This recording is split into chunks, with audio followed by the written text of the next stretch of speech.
Welcome to the Glazier Nation podcast, where we uncover the best stories and the best practices of the glass and glazing industry. Whether you're a seasoned vet or just starting out your journey, this show's a great place for entertainment and a deeper understanding of our industry. I'm your host, John Spellman, and I'm truly honored to take you beyond the glass. Welcome back to the Glazier Nation podcast, episode 39. Holy smokes, we are almost at 40 episodes. And yes, I say holy smokes, I'm a father of a 7 and an 8-year-old. Anyways, it is a true welcome back as we took a little hiatus. I had a little PTO, which included a large cabin with a ton of family in the mountains of Tennessee. But that's enough about me. The Glazier Nation podcast is about the guest. My guest this week is Nick McGowan, the owner and founder of Advantage Drafting. Listen, if you own a small business or plan on starting a small business, there is a ton of information from Nick in here. And it's not just his advice of what to do. By my count in this conversation, Nick had 6 failed businesses before Advantage Drafting took off. And there's a ton of valuable lessons that Nick shares from those failures.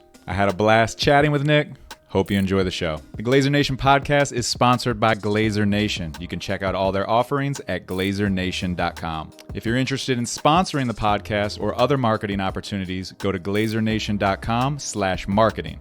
And if you have questions for me or you know someone that would make a great guest for the show, you can contact us on any of our social medias at Glazier Nation Podcast.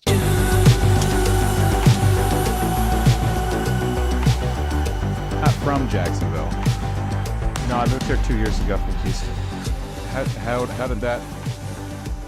You had already started your company, right? Yeah. So what was the drive to move to Jacksonville? I'm just curious by this. No, that's cool. So my wife used to work in the oil and gas industry. She worked for a company called Baker Hughes, huge company, multinational oil corporation. And she was working in the Houston office, one of the Houston offices there. And then in December 2020, she got laid off. And she started working for my company, Advantage Drafting. And it worked out. And got to a point where we're both working for the company and we're living in Houston. We don't really have any ties to Houston other than some friends that we, a good amount of friends that we had developed over the years, but neither of us had any family there. So we're just well, we can literally go wherever. So my family lives in the Midwest in Illinois, and my wife's family's from Brazil. So it's I don't want to go to the Midwest. I don't like, it's not great there. And we didn't want to move to Brazil either. So we're well, where do you want to go? We decided Florida. So I'm listening to your story and I'm waiting for the punchline. I'm waiting. Why Jacksonville? You just threw a dart at a map and picked Jacksonville? No, I mean, Texas was nice for the no state income tax, right? Right. And there's some other nice things about Texas too. A lot of it's business friendly. There's it's a good state, but it's just really hot and muggy. And, my wife and I like the Florida weather better. And all right. My wife is... Hold on. You're describing Florida. Good for business, tax benefits, hot and muggy. Not as hot and muggy as Houston's on another level, hot and muggy. All right. I've not been to Houston, but that's surprising to hear. It's worse. It doesn't get... at night, it barely cools down here. At least, we live in Jacksonville Beach actually, so we're around 8 blocks away from the beach. So we get a lot of the sea breeze, and it's nice. The weather's good. It's only really hot and muggy, during the summer, but then the other 9 months out of the year, it's amazing. And it actually cools down at night, unlike Houston, where, you could still have 90-degree weather.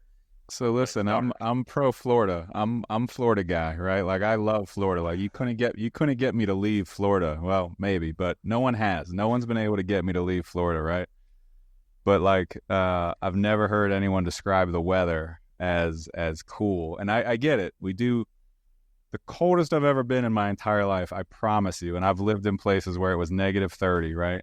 the coldest I've ever been. We did a movie at the park for Little League in spring. This was like March. So we're outside in March. It couldn't have been lower than 65, dude, but I was just like bone chilling. So I'm with you. It can get cold. I'm also just on the tail end of, I had my in-laws in town from Pennsylvania. And whenever I have my in-laws in town, dude, it's just like every 8 minutes I get updated on how fucking hot it is. And I've just had that drilled into my head for like a week. So I'm used to people complaining about it. Houston's worse, man. It's another level. Is that like, just like... The way I describe Florida weather is it's hot in the summer, but overall it's very moderate. Like higher lows and lower highs in general compared to Houston. Okay. All right. And I guess maybe specifically where you are off the East Coast, you're probably getting a little more breeze than you were off the Gulf. Yeah, definitely. And my wife always liked surfing. She never really got like super good at it, but she always liked it. She always wanted to do it. She always wanted to get good at it. Yeah. And so that played part into the decision to move here. Like, because we were comparing Jacksonville area to St. Petersburg and Tampa area. And couple main reasons that we chose here was that it's more affordable here for one, and for two, you actually have waves here. Yeah. And so I actually got into surfing the last couple of years, and it's funny, like I progressed faster than my wife. No fault of her. She got pregnant and couldn't go at all. And I was like going all the time. So. Oh man. Yeah, I'm trying to get actually. I've got a cousin that we just. Prior to my in-laws coming in, we were just sharing a house with them and a bunch of other family out in Tennessee. And any listeners, that's part of the reason we took a little break on podcast. I think we had either a 2 or a 3 week hiatus. I got to look when we posted the last one. But anyways, welcome back. And my cousin is in Indianapolis, but they are talking about wintering in Florida. And I already started the petitioning for them to be, closer to where I am. I'm like an hour south of where you live. So they had originally said same thing on the West Coast, which I think is people's natural, it is, if you're looking for sand, nicer beaches, there's more shopping, there's probably better restaurants in some areas, right?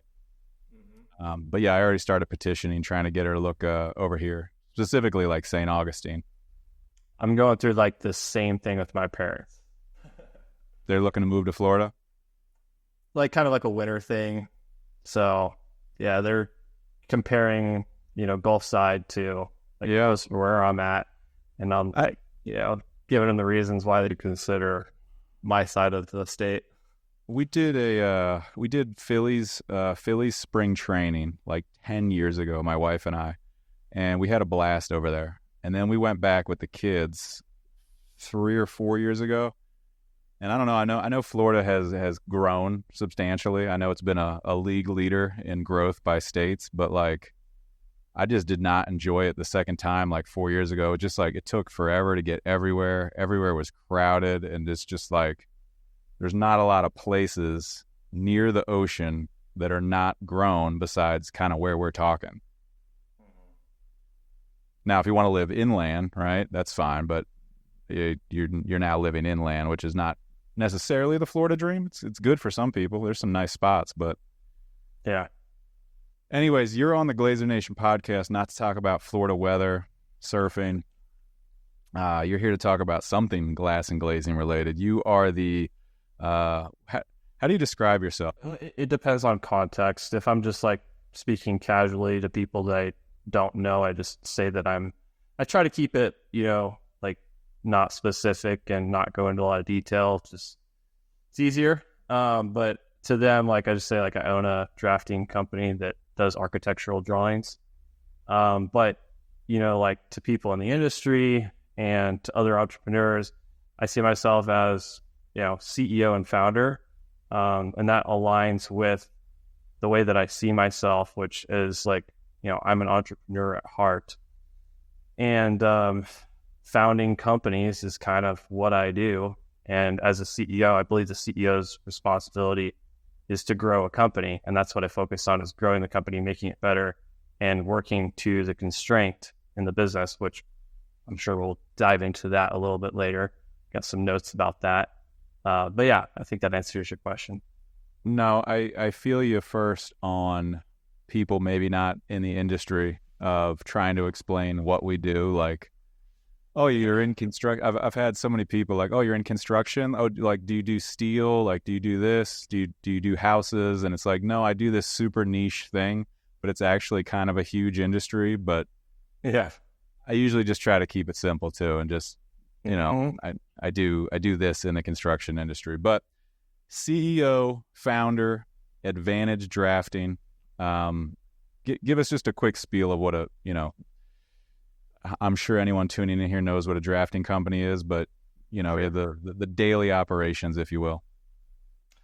Yeah, so Advanced Drafting is a hyper niche shop drawing service for glazing contractors. We service the entirety of the nation. Most of our clients are probably in California, Texas, Florida, New York, hotspots for construction. And that is literally all we do. I'm really big about prioritization and focus. So we only do shop drawings for commercial glazing contractors. We do some ACM panels too, but that's because a lot of glazing contractors do ACM panels. Within that, we focus really on three things that are value drivers for our clients, which is being convenient, reliable, and fast. So we're always looking for ways to be easier to work with for our clients. I find that they get a lot of value in less friction. Like if they can wave a magic wand and the shop drawings are done perfectly and the quality is super high, and that's incredible value. So I'm always trying to get feedback from our clients on how can we become easier to work with, because that matters a lot to them. And then reliable. To date, we're over a 98% on-time delivery rate. And, we take a lot of pride in being on time and getting our projects delivered within the deadline that's specified. And then speed, just always trying to get faster too without compromising on any of the quality, because you can't sacrifice on quality. It's non-negotiable, as anyone listening well knows, I'm sure. Yeah, for sure. I think two things interesting for me in there. So easy to work with, and I've preached this to my employers, and I've referred to it as the Amazon culture, right? I don't love buying stuff from Amazon, but I continue to do it because it's so easy, right? And I'm not saying that it has to be Amazon easy, but when you're competing and someone has the path of least resistance, they're going to take it. Right? And especially, maybe the older generation isn't as Amazon trained, even though I think they are, because I've just spent over 2 weeks, between families, and I've noticed that the older people are actually the ones on their phone more often. But the younger generation, for sure, or at least my generation, right? Millennials, it's Amazon culture. It's I need X. I go on Amazon to buy it because it's easy, right? Fast and easy. The other thing I wanted to ask you, the being on time, do you guys decline requests if the timing is not realistic? Yep, definitely. Yeah. Every quote that we do includes a lead time. And sometimes our client will push back on that and say, hey, this lead time doesn't work for us. Can you do it within this time frame? And then we'll go look internally and see if we can move some stuff around, or if we can get some guys to work overtime, or whatever the case might be. But if it's just not realistic and it's not going to happen, we just don't, we're not going to do it, because I'm playing the long game. I don't want to burn anybody's project. I don't want to burn any client. That is the worst thing you can do. That's your reputation, and they say that it takes a long time to build a reputation, but a moment to destroy it. So that's stuff that you don't play around with. No, I think that's huge. I'm kind of jealous. I wish in the manufacturing space, I don't know if we could do that, right? I just don't know if that's possible on the scale. Maybe it is. Maybe I'm But yeah, that's huge because we do that all the time, right? You don't know what's possible in the manufacturing, just so I understand clearly. How do you mean? You said that you wish it was possible in the manufacturing space. Like, you wish what was possible? I think it's a communication thing. So doing what you do would be putting the lead time on the quote, right? Okay. Which I don't think is not. I don't think it's impossible. But I'm not sure.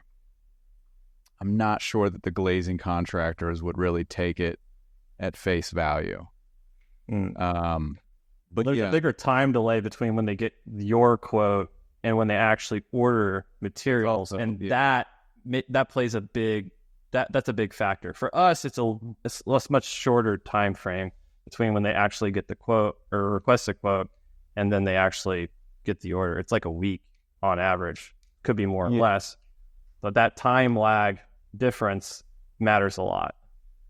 Yeah, and you know about that as well. You're not just a drafter. That's also part of your story. Is you mentioned you're an entrepreneur at heart. You prior to this, you took a run at a glass and glazing contracting company, right? Yeah, I did. It's like 2.5 years, maybe 3. So let's back up even a little bit further. Like, how did you get into the glass industry? So I think there's a good opportunity to take it back really to when, the entrepreneurial stuff all started. And then we can kind of go through the story that leads into how I got into the glass industry and then how I got to where I'm at today, working on scaling a drafting service company in the glazing niche. So when I was still in college in 2014, 10 years ago, I moved to Houston, Texas, and I was recently married, and I didn't know what I was going to do with myself professionally, my career at that time, and I was trying to figure it out. I changed my major probably 5 or 6 times, and right when I had moved to Houston, I was it doesn't matter what I was studying, but I was in college and I didn't have a clear path, didn't know what I was going to do, and I was working as a window tinter, labor for a commercial window tinting company, a small family-owned business in Houston, and I was installing window tint or window film on flat glass commercial applications. And after doing that for less than a year, I thought to myself, I got the entrepreneurial seizure as described by Michael Gerber in the E-Myth Revisited, which I'll probably reference that again throughout this podcast because there's some really good value that entrepreneurs or aspiring business owners can get from that. But I had an entrepreneurial seizure, and I thought to myself, hey, I can do this. I can do this on my own. I can be independent. So I started a commercial window tinting company with a partner who was a friend of mine. And we were just like, hey, let's do this business together. It'll be fun. Total amateur, had no idea what I was doing business-wise at the time.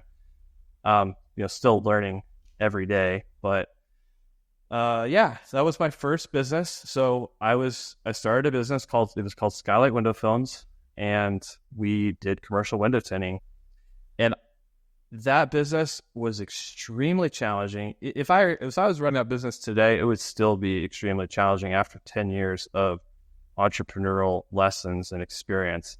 It was really hard to sell the service basically unless they were looking for it. So lucky for us, my cousin was building a digital agency at the time, and he was doing SEO services. So he did SEO for our business. And we showed up on the number 1 page in Google for Houston window tinting. And that really took us off pretty quickly. We had, leads reaching out almost every day.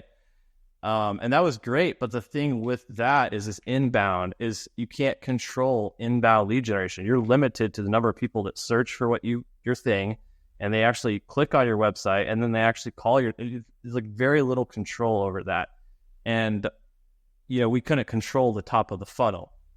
I tried doing some things to get some outbound lead generation going. Like in hindsight, like I could have tried harder. I could have iterated more. I could have tracked back. Like it could have been done. There was a way to do it, but it's really hard to do it. And that's one thing I learned.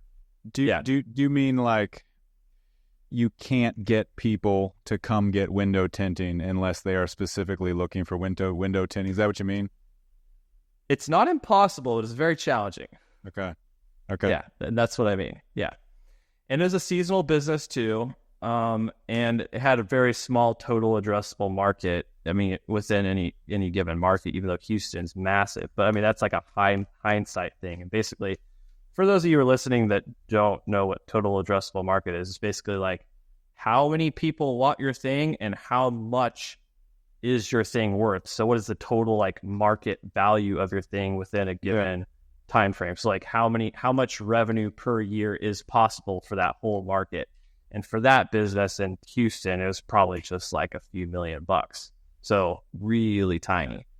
But yeah, anyway, basically all the frustrations I was experiencing with that business had me looking over, seeing kind of grass is greener on the other side. We had a few clients that were glazing contractors, and we did their window tinting. And I saw that business model and I was like, wow, these guys have hundreds of $1,000 projects all the time that they're working on, sometimes $1 million projects. There's a basically unlimited supply of them. It's not hard to get leads for it at all. Like you can basically bid on whatever. Like it's not hard to find, bid invitations. Yeah. And I just saw it as like way less resistance to do that business model. So I jumped into that. And what'd you do with the window tinting business? I told my partner, I was like, man, I gotta bounce, basically. Like this, this is not really aligning with the vision that I have for like my entrepreneurial career. I'm going to go chase a bigger opportunity. I gave him the business and he still runs it today, actually. Are you guys still friends? Yeah. Okay. We don't talk that much, but there's no hard feelings there. It was hard. That was gonna be a question of advice. Starting a business with a friend, I've always heard is a no-no. Yeah. The thing is about that, and not to get too sidetracked though, but like if you're gonna be a partner, if you're gonna have a partner, they need to bring something to the table that you don't have. It needs to be a synergy. If you guys are both doing the same thing and there's really no division of responsibilities, it's going to be messy.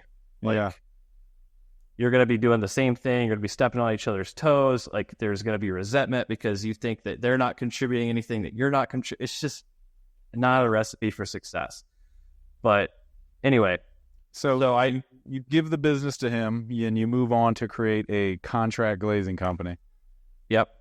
And so I started a contract glazing company called,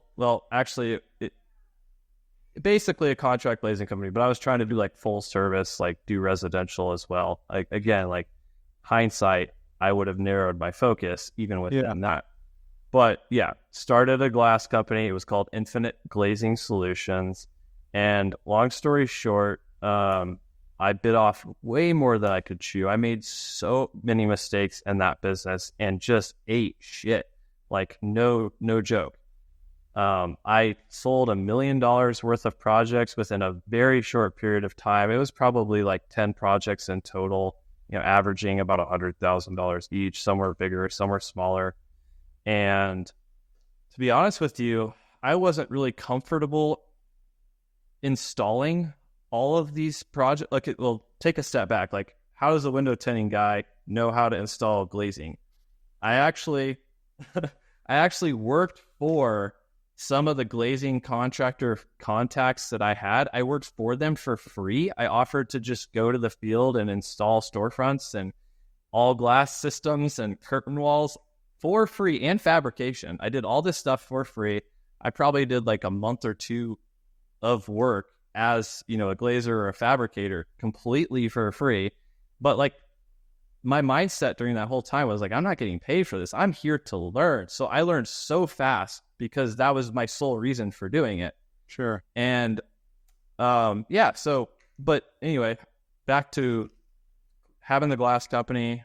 Yeah, let's unpack that mistake train a little bit, right? So like were you planning on installing all of these projects yourself, or you were hiring installers? I was trying to find a guy that I could rely on that was super experienced and I could trust that he's going to have it covered. And I thought I found my guy, but I did not. Was it did the guy just not work out, or did the guy sabotage you? He didn't sabotage me. Like, I know that he's a good guy at heart, but he made some bad decisions that I felt that his qualifications would not result in those bad decisions from passing. So basically, he hired installers that were not good quality workers.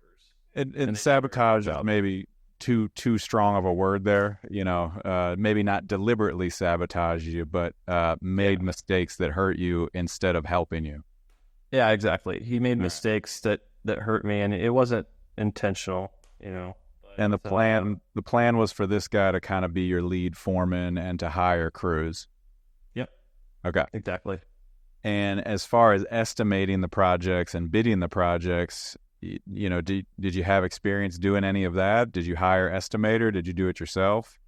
No, I did that myself, and I actually got pretty good at it. I used GDS estimating. Like I found a course online on how to use it, and I watched like all of their videos, all of GDS estimating's videos on their YouTube channel.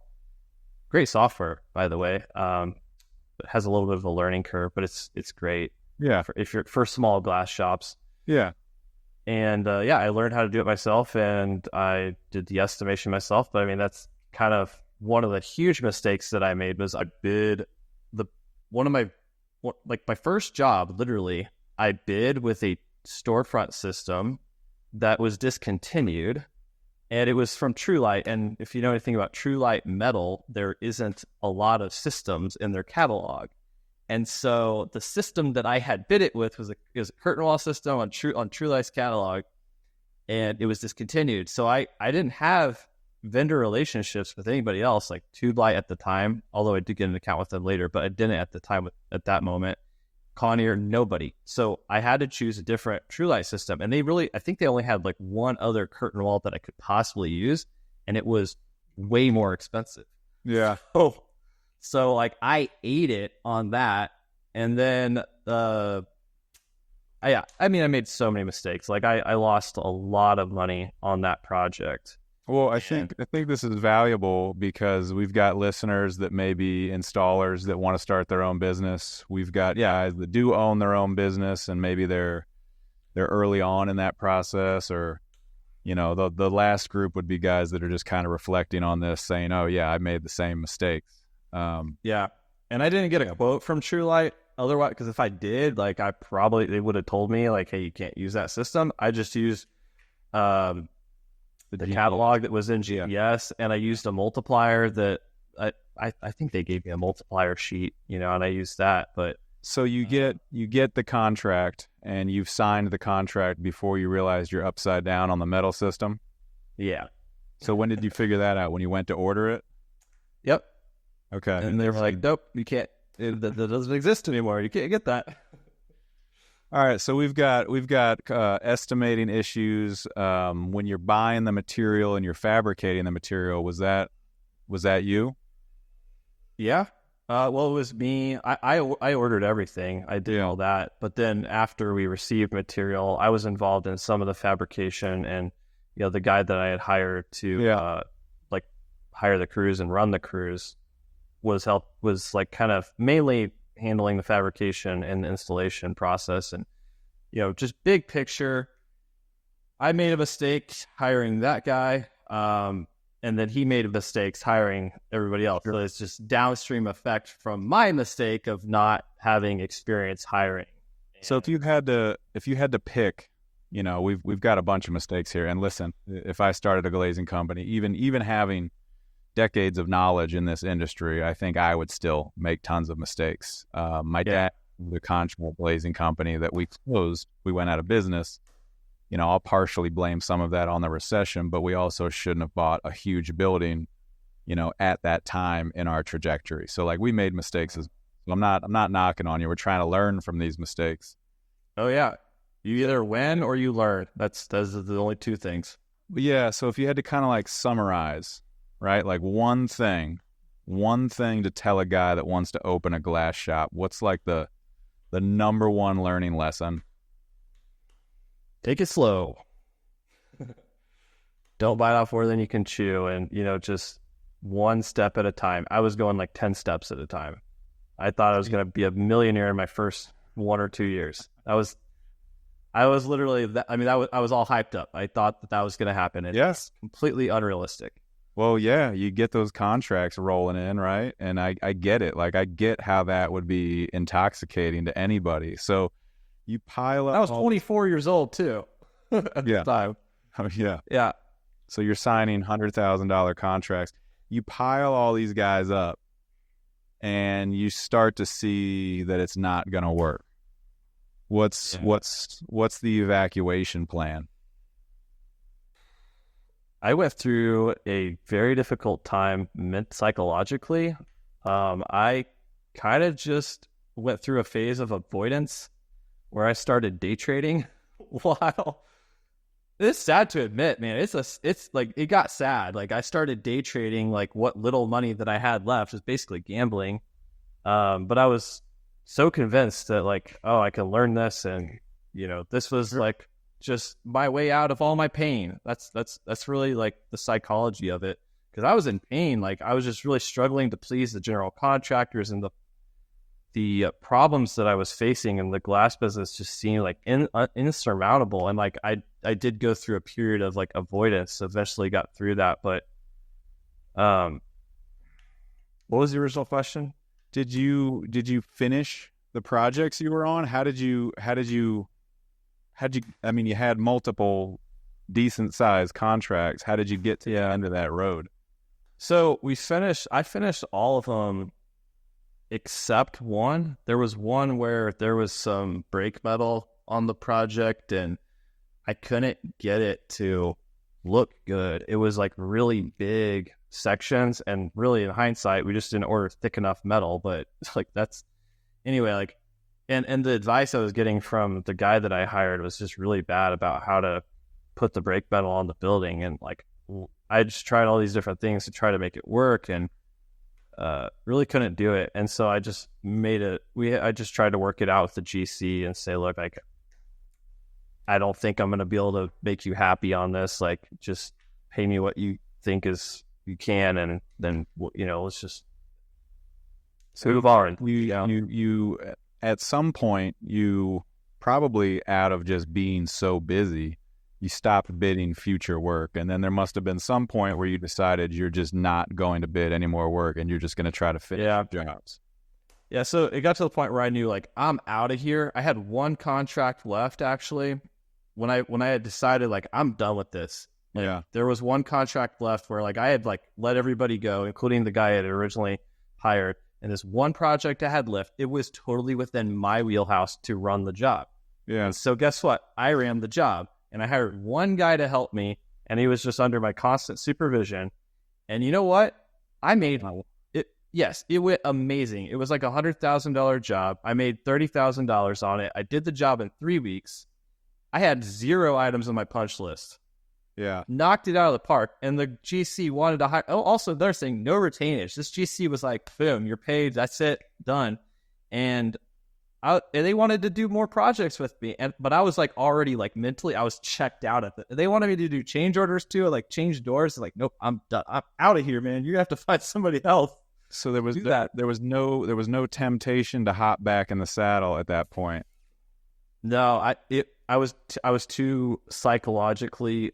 I just couldn't do it. Like, I was depressed. All right, and we get out of Dodge. I'm sure some of those jobs were losses, but it sounds like you had some wins along the way as well.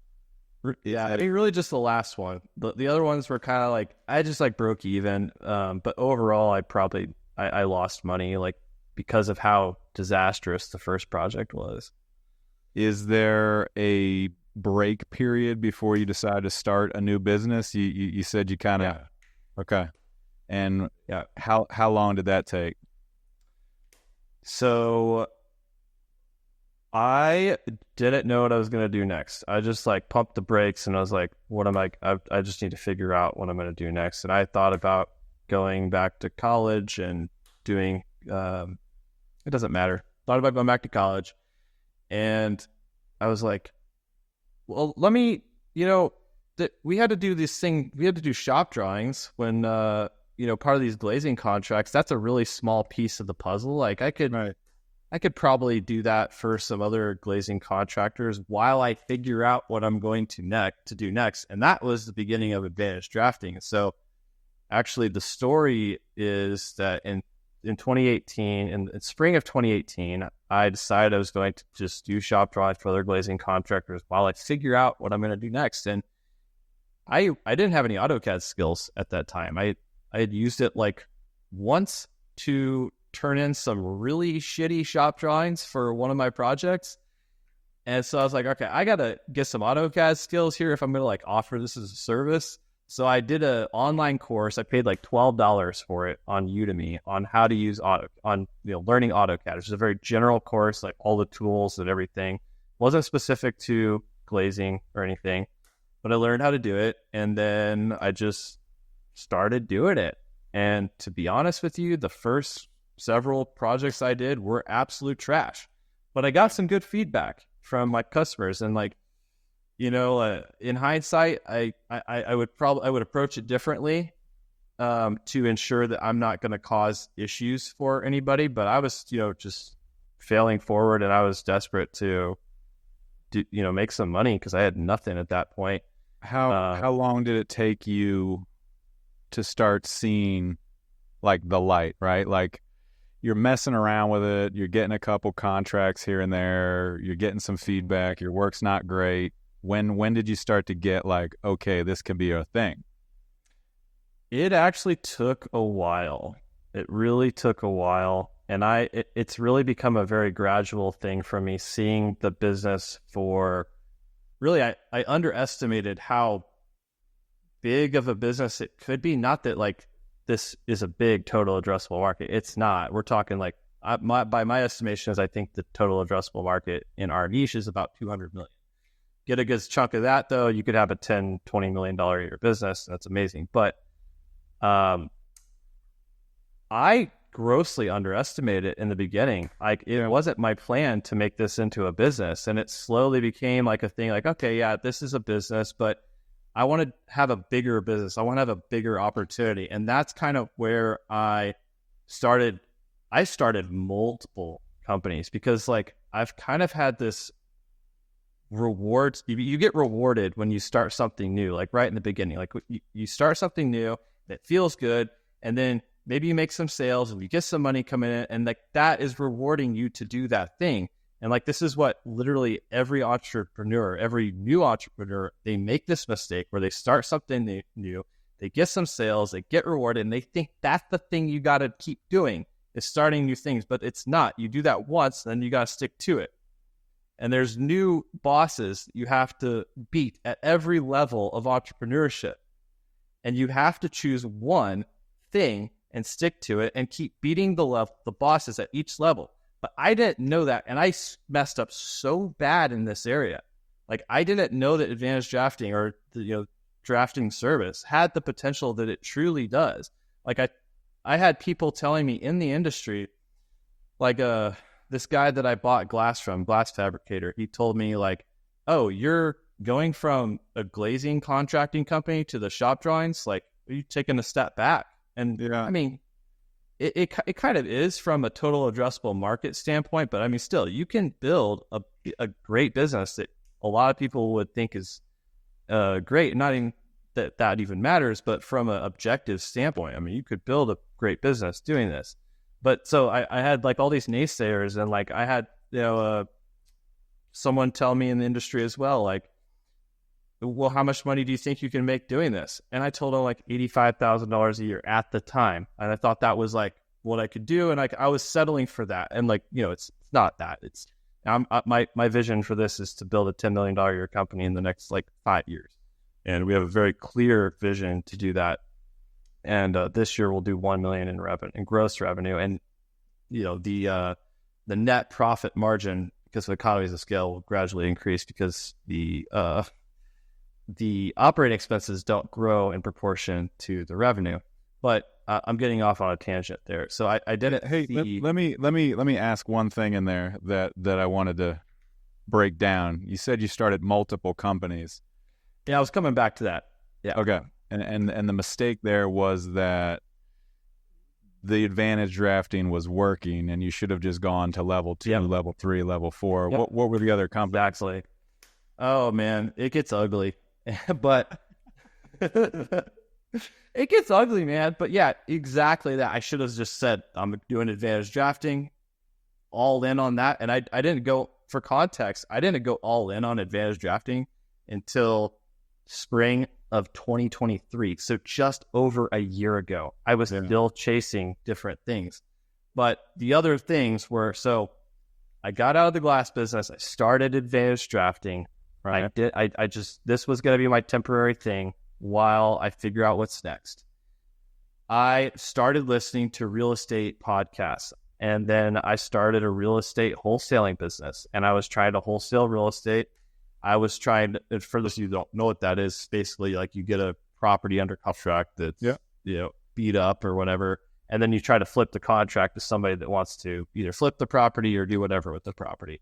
So I was trying to do that while I was trying to flip properties. And then while I was flipping properties, a contractor that I hired to rehab my properties, he was like, hey, I think we should start a cabinet business. And I started a cabinet business with him. And I started a podcast teaching people how to be an entrepreneur. So like at one point, I had like 5 businesses going. I had advantage drafting, I had flipping, I had a wholesaling business with my brother, I had the cabinet thing, and I had the podcast. So that's 5.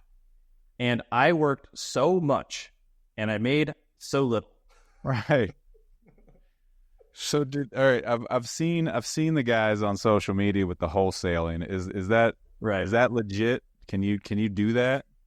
Yeah, you can do it, but you got to be focused. If that's going to be your thing, then that needs to be your thing. Otherwise, you're going to struggle from lack of focus, and I call it shiny object syndrome, where you're just like constantly moving from one thing to the next, like I was doing, like literally 99% of early entrepreneurs do. And you're going to work a lot, you're going to be really stressed out, and you're not going to go anywhere. So this goes back to you. This goes back to something you said early, was focusing down. Yeah. So critical. A year ago, a little over a year ago, everything gets thrown out, and we're 100% advantage drafting. Yep, 100%. I do nothing else now. And from there to now, you know, it feels to me, and we've just gone through, we could make a huge list of mistakes, right? But it sounds to me like you've kind of found a niche, and you threw out some numbers that your business is growing. You've got 30, 35, 38 employees. What was it? Just under 30, 28, 29. 28, okay. So from all that failure to now running a successful company with a decent amount of employees, what's the biggest takeaway? There's so many, really. Like I've condensed it down, so I have my notes here of most valuable lessons, and I've got 1, 2, 3, 4, 5, 6, 7. What's number 1? Let's start with number 1. Number 1, we've already talked about, so it's focus. Okay. And I there's a quote from this entrepreneur content creator that I love his content. He's amazing. Like the quality of his content's amazing. So anybody who's listening, go check it out if you want to build a business. Alex Hormozi, a lot of you probably have heard of him if you're an entrepreneur or care about that space at all. But Alex Hormozi says something absolutely amazing about this. don't sacrifice your first million for your second million. Like that speaks to focus right there. Like there is a better opportunity, and he calls it the woman in the red dress, from the Matrix, right? And the bigger you get, the more successful you get, the sexier the woman in the red dress gets, because the bigger the opportunities get that come across your plate. But the idea of don't sacrifice your first million for your second million, like in context for me, advantage drafting, it's not the biggest opportunity. It is absolutely not. It's a good opportunity, sure.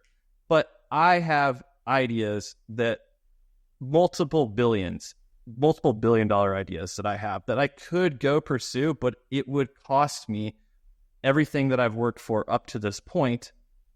And I'm not going to sacrifice my first million for my second million. So focus and go deep before you go wide. When I had the window tinting company, I don't remember the exact title, but he was like the representative that like worked my account. He told me, go deep before you go wide. And like, that was before I had all this distraction. And like, it resonated with me. I understood it. But the thing is, like, you might not really know something until you've experienced it, until it becomes real for you. Just because you know a concept doesn't mean you believe it deep down. And I didn't. I had the warning. I had the advice, but I had to go through all this to really have that be real for me. And it's an obvious truth, but to make obvious truths real for us, that's really where it matters. And focus comes down to really saying no to everything you possibly can, because that allows you to say yes to really the most important thing.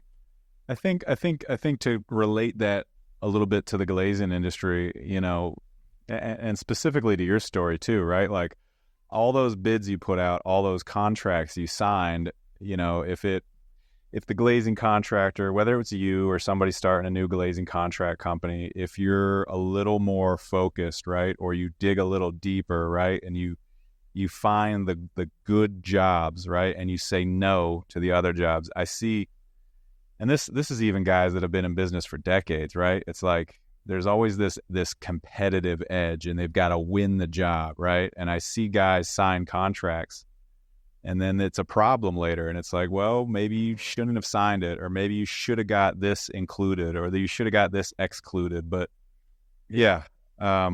focusing, taking the right opportunities. What's number two? One more thing about focus, if you don't mind. No, please. Yeah, so there's different levels of focus. Like there's focus within, what business am I going to run? But then there's levels of focus within that business. So you could have a glazing contracting company. Well, best advice is don't go and start a real estate company. If you have a glazing contracting company, work on that. But then within your glazing contracting company, you have more focus within that. There's like different levels to it. So for the glazing contractors, business owners listening, or aspiring ones, choose a niche within the glazing industry.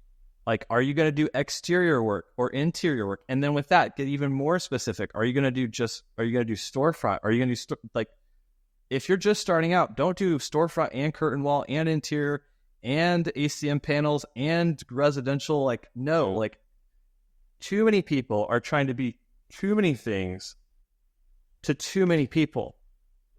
It feels like it's a lost opportunity to say no. And I get it. It's like you want to do all these things because the opportunity's there and you don't want to say no to it, but you're spread too thin.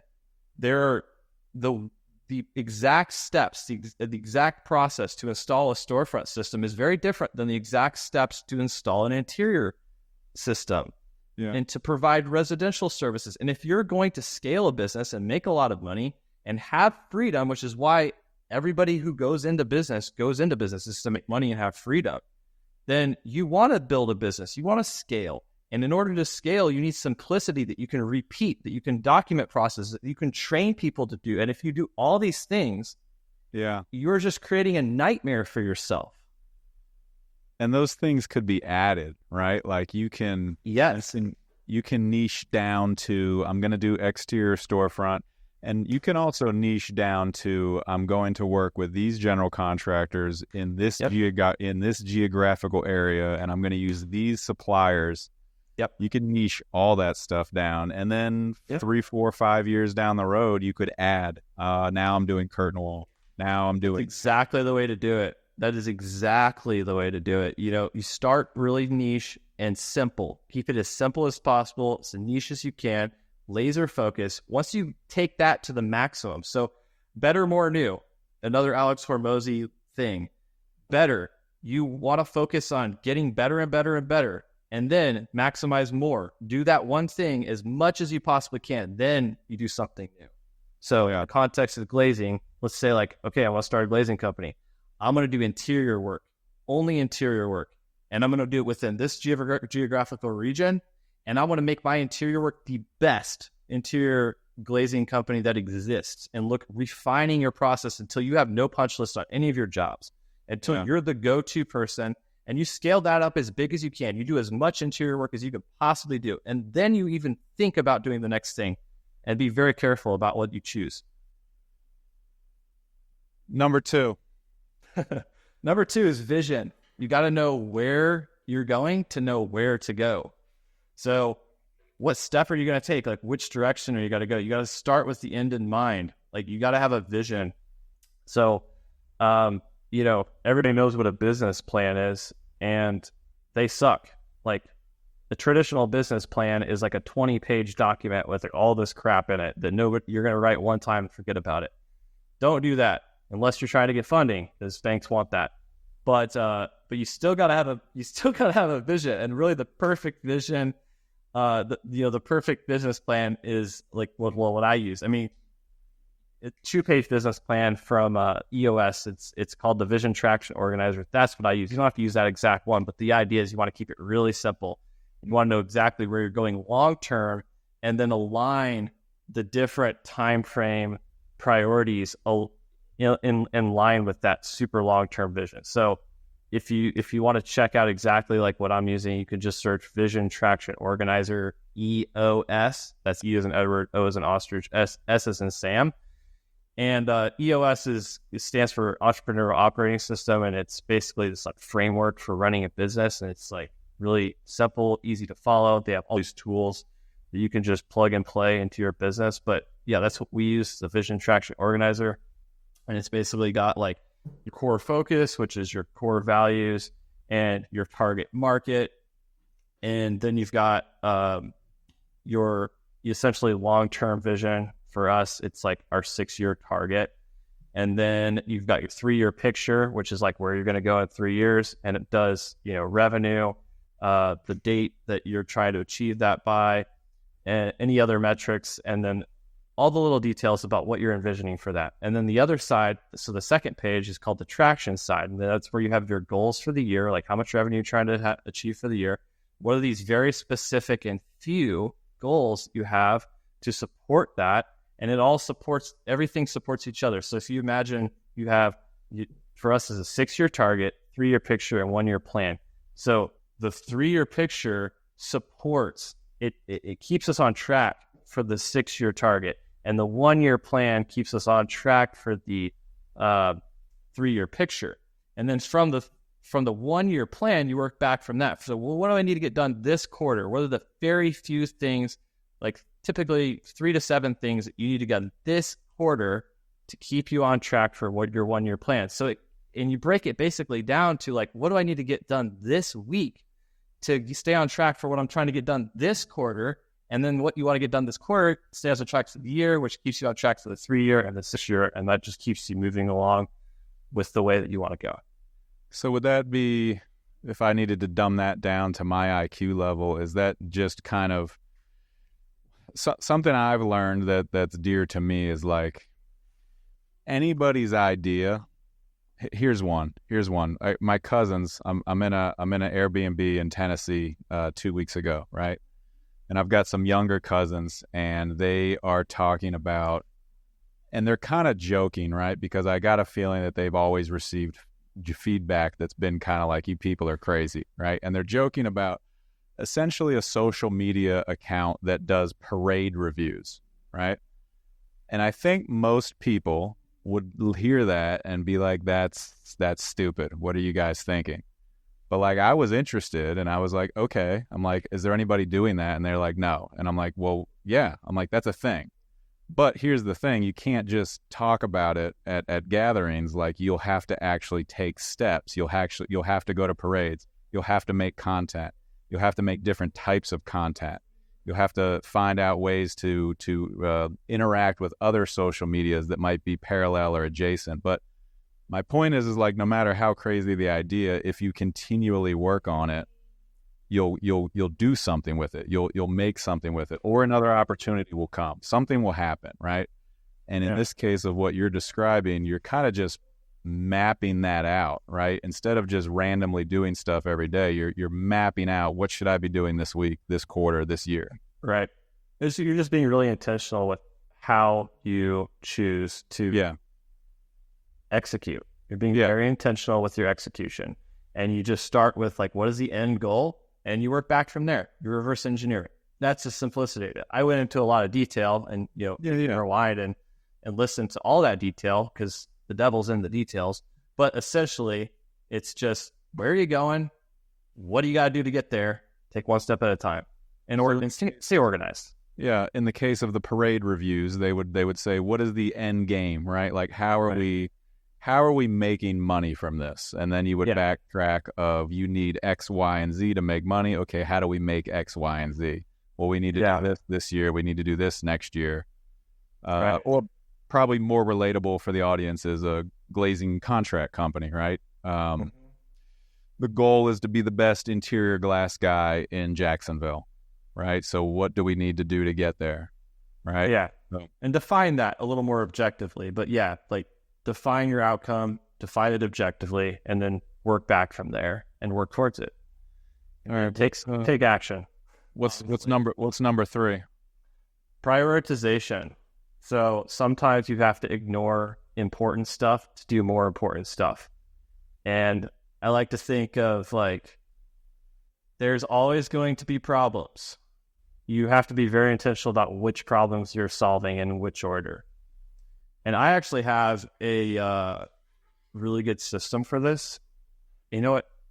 I'm a giver. I love helping people. So if you reach out to me personally and you listen to this part of the podcast, ask me for my prioritization spreadsheet and I'll send it to you personally. It basically considers urgency, impact, and effort.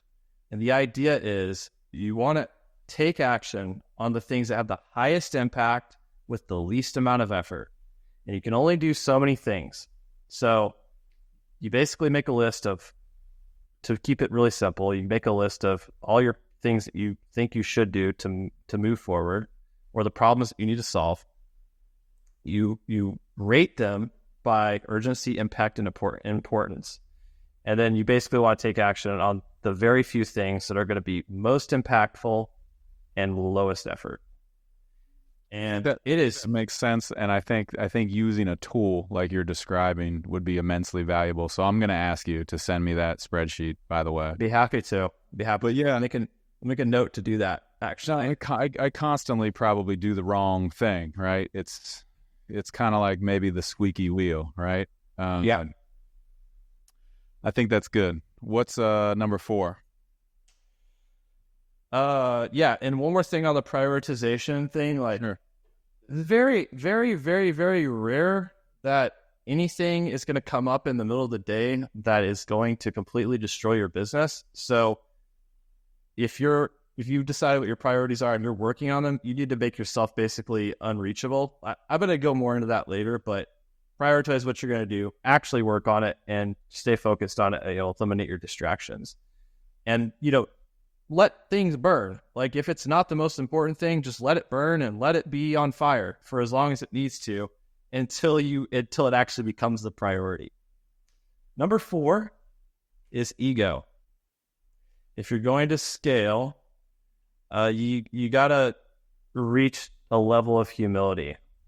I see so many people, especially in the glazing industry, that think that they are the best glazer in the world and nobody else can do a caulk joint like they can. Nobody else can fabricate like they can. Nobody else can install the frames the way they can.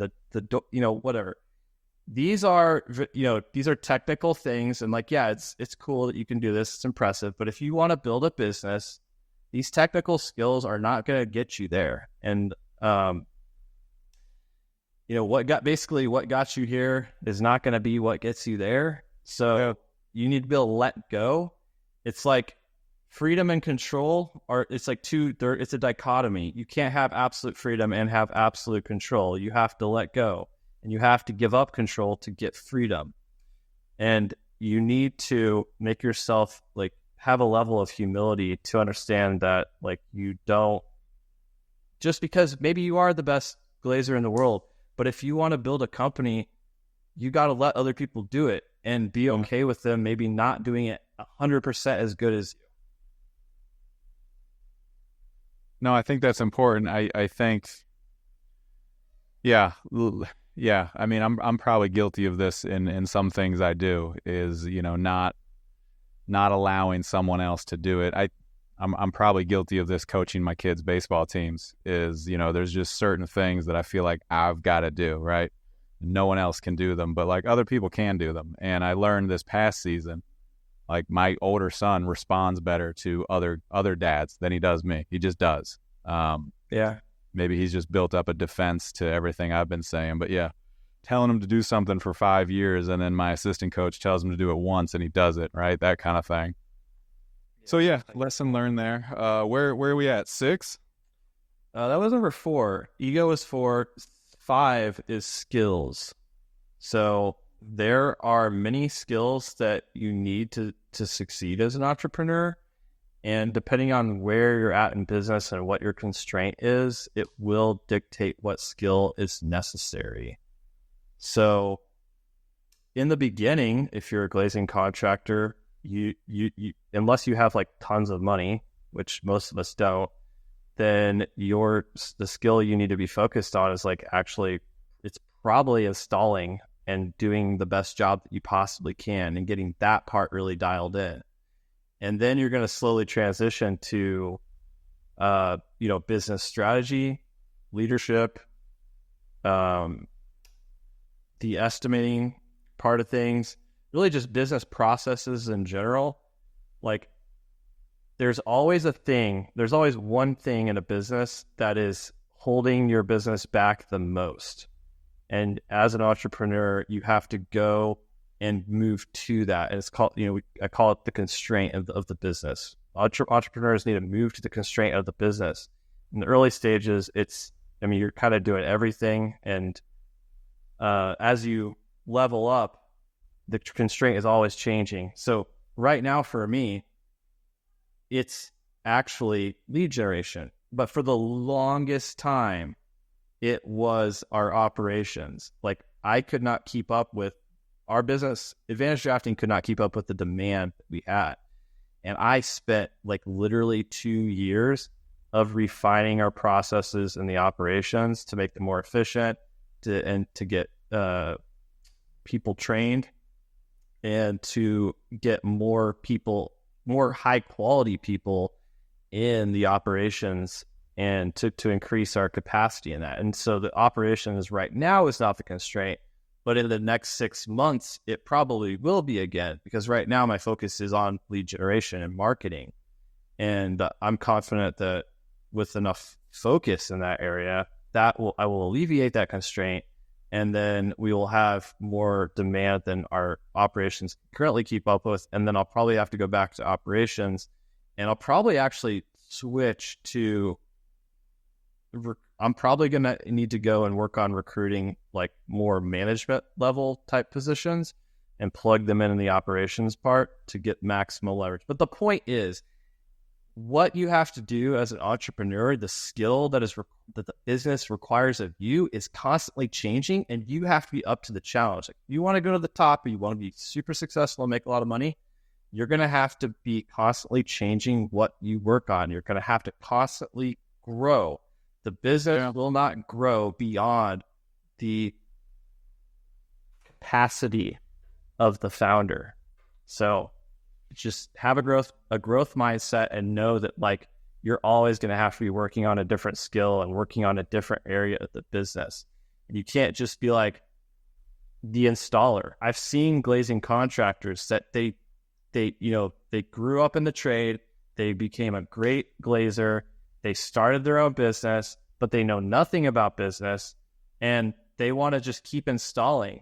And they do that, but they won't grow beyond $500,000, $1 million a year in gross revenue. But if you want to build $100 million a year company, you're going to have to take a different approach. Yeah. The top 50 Glazier guys in Glass Magazine are the founders of those companies are not out installing. So can you feed your family with your own glass company and take vacations whenever you want? You know, you could probably live a pretty decent life. But yeah, if you want to expand that business, and that's up to the individual, right? But yeah, expanding the business, I agree with you. You're going to need to get off of installing, and that goes with your ego point. Well, I actually used to think that like it depends on like what you just said there. Let me actually clarify what you mean. You said it depends on what the person wants, if they want to scale it or if they want to just run their own business. Is like being more involved in the operations.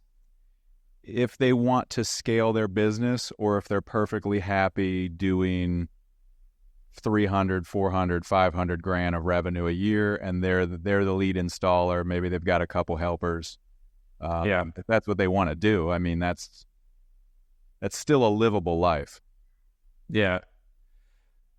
I used to think like that too. And I guess like it's not black and white. Like if you truly just love being out in the field, being outside, like installing, like if that's just you love to do that, then maybe actually you probably shouldn't. Maybe you shouldn't have a business doing this as a business. Maybe you'd be happier to do this, working for another company, because there'd be a lot less responsibility. But I think for most of us, take it with a grain of salt, but most of us that start a business, whether it's a glazing company or anything, like a lot of us started because we know how to do a thing and we start a business doing the thing. What we want freedom and we want to make more money. And you're going to be working anyway. So from my perspective, for those of you that like want more freedom and more money, like just embrace the suck. Have the humility to know that like it's going to be hard. You're going to have to learn new skills you never had before, and work towards that. But I mean, like my perspective on that has changed a little bit. I mean, unless you're in the camp that's like, I just love doing the work, then maybe ask yourself like, why do you even have the business? Because there's a lot of other stuff a lot of other hats you have to wear. If you're having a business and you're like providing the deliverable or the service. Yeah, I don't think it's black and white. I don't think it's one size fits all. I mean, I've got a guy who owns his own company. He installs. He's got maybe 3 installers that work for him. And he goes to Costa Rica and surfs 1 week out of every month. So he's kind of found a niche where he's got the means, he's got the freedom. I think he does own some real estate, so he's got a little bit more. It's a niche scenario, right? It's just I don't want every single person to think they need to scale their business to a multi-million-dollar business. Is that the way? I agree with you.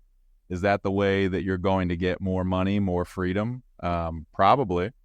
But if you've got some scenario that works for you, you don't have to do that. Yeah, and there is a cost to it too. And actually, there's like a really interesting thing that I've learned from doing all this, and that is basically like you can make okay money as small. Once you get like not so small anymore, you don't make a lot of money until you get kind of big. And then when you get kind of big, then you start making money. There's like this big hump you got to get over, because to start scaling, you incur a lot of operating expenses. And then to scale beyond like $500,000 to like $2 million a year, you're not going to be making a lot of profit. in that range. Once you get over like 5 million, 10 million, just these are general numbers. You know, it's going to depend on the exact business, but once you get over 5 million, the net profit margin goes up a lot. So there's like this period of time of like scaling. It's like a lot of work, a lot of new skills, a lot of sucking, and just hard time not making a lot of money until you kind of get over that hump. And then it's basically economies of scale, like, because you've got to, and you're like, so you're bringing that to every business is kind of that ballpark framework. You said you were at 1 million net revenue for Advantage Drafting, right? Yeah. So our profits are slim right now because of the concept of economy as a scale. Like, we have certain operating expenses. And so I've done like financial modeling. So basically I know what all the expenses are in our business. And I know what those expenses are going to be at different revenue levels, because I know like at this revenue level. Yeah. So we're at 1 million right now. I know what it's going to take to get to 2 million. I know what it's going to take to get to 5 million. I know exactly the staff that's required and all the other expenses that are in there. So I reverse engineer the profit loss from like those different revenue levels, 2 million, 5 million, and so on. And as you go up, the net profit margin increases. And then, so it just becomes insanely more profitable when you go from like 1 million to 2 million to 5 million and so on. Yeah. All right, bring us home with 6 and 7. Yeah. So time management would be number 6. So basically, to keep it simple, try to batch similar tasks together. Like, if you've got 10 meetings every week, do those all in one day and just go into meeting mode. And and then the other thing would be like, really, when you're not going to grow your business unless you're working on your business intentionally, you know, according to like the vision, like that we talked about. So like internal developments, so whether that's like hiring somebody new or working on a process that you have, or building, so let's try to think in terms of glazing companies, maybe building a better estimating process. Maybe it's working on your pricing. Maybe it's improving your proposal template. Maybe it's improving your sales process. You know, so many things you could do. This is working on the business, literally like your internal developments. That time needs to be sacred. Like, block that time out on the calendar. Put your phone on do not disturb mode. Do not check your email. Do not check your text messages. Don't check social media. That is sacred, deep work time to work on the business. So it's like my biggest lesson that I've learned from time management. That's basically it. And 7? And 7 would be hiring the right people will make or break your company. And I learned this multiple times the hard way. Yeah. Take your time hiring. That was an issue with my dad's glass shop that I worked with my dad. You know, we thought we had a guy that was running the crews, and you know, after that guy's gone, you just find out everything that guy was doing that, you know, contrary to your guy, our guy was deliberately sabotaging us. So that's terrible. Yeah. You know, until the robots take over, and you know, until Siri is our ruler and leader, which is why I'm always polite to Siri. You know, it's still people, and you've got to get good people. Yeah. I hear you. And you'll know within 2 weeks if you hired a thoroughbred or if you hired a donkey. And based on my experience, when I make a good hire, you should be able to see like right away. And if you don't, then it's a big red flag. So either that doesn't apply to the glazing industry, or there's just people in the glazing industry that are so desperate for that guy that they wait too long. Because I see it all the time. I see guys that end up being that donkey, and they were there for way more than 2 weeks. Yeah. Well, when you hire somebody that's like really good, you know. That's really what I'm trying to say. Like, you could hire somebody that's kind of okay, And you might think they're good, but you're not going to have that confidence that when you hire somebody that person is absolute A-plus player. When you hire an A-plus player, you know right off the bat. There's All right, no so question about it. everybody in the glazing industry that's listening, and if they're still tuned in here, they're screaming that person doesn't exist. Well, they do. They're Just haven't found them. They're screaming that person doesn't exist, and they just need warm bodies. They are hard to find, and hiring is a skill. Because there are so few A players, you have to interview a lot of people, and just like installing glazing, just like having vision, just like having focus, just like all these different things we talked about. Hiring is a skill. Interviewing is a skill. Go get your reps. You're not going to get better without doing it. Yeah. Yeah, I think, if I'm countering my own argument of there's nobody out there that A-plus player doesn't exist, the counter argument is, well, yeah, you've got to get better at getting that person. I've been preaching for a while, looking for guys on, and this is part of what Glazier Nation does, right? This is why Glazier Nation is doing a podcast. Like this is all part of the process. We make the clips, they make other social media content. Like, are we finding our employees on, what are these career builder sites? Like, are we doing that and we're looking at resumes, or are we like making interesting social media and attracting people to the industry? Like there's other skills that you could be developing. I'm with you 100% there to try and find those people. And pro tip, headhunting is king for hiring. Yeah. Job ads, the people that are applying to your job ad are probably unemployed. And they're probably unemployed because they suck or some other reason that you don't want them. So headhunting, go look for people that are working at similar companies that do a similar thing that with your business, and go message their top people. I mean, that's the way to do it. Yeah. Shout out to Ashley Klein, superstar recruiter in the glazing industry, previous guest of the Glazier Nation podcast, and the 2023 Glazier Nation Woman of the Year. She's got a lot of acolytes to read off here. And she's going to have to listen to this entire show to hear her shout out. Yeah. Hey, Nick, that's super, super, super valuable information. I hope people can get some value out of that. I know people can get some value out of that. I'm going to let you go. I hear dinner getting cooked out there, and I got to go help. I know you've got a little one too. That's probably your turn to go take over. Yep, definitely. All right, man. Good. Appreciate you. You have a good night. All right. Thanks, John.